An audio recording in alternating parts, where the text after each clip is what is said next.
Sabi nga namin, nung aming pong narinig itong awiting ito, naging parang national anthem na namin.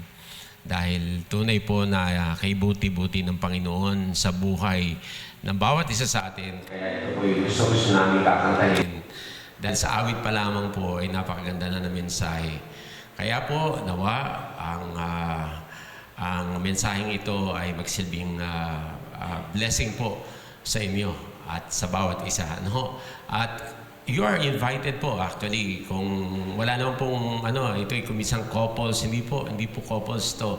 Dahil kung mapapansin nyo, iba po sa iba dyan ay wala pa pong asawa, ay kami maglilingkod o tayo maglilingkod sa Panginoon at patuloy tayong mag-aaral para sa Kanya for His glory. Kaya nga po, ang lahat ng papuri, pasasalamat, ibinabalik po natin sa Kanya.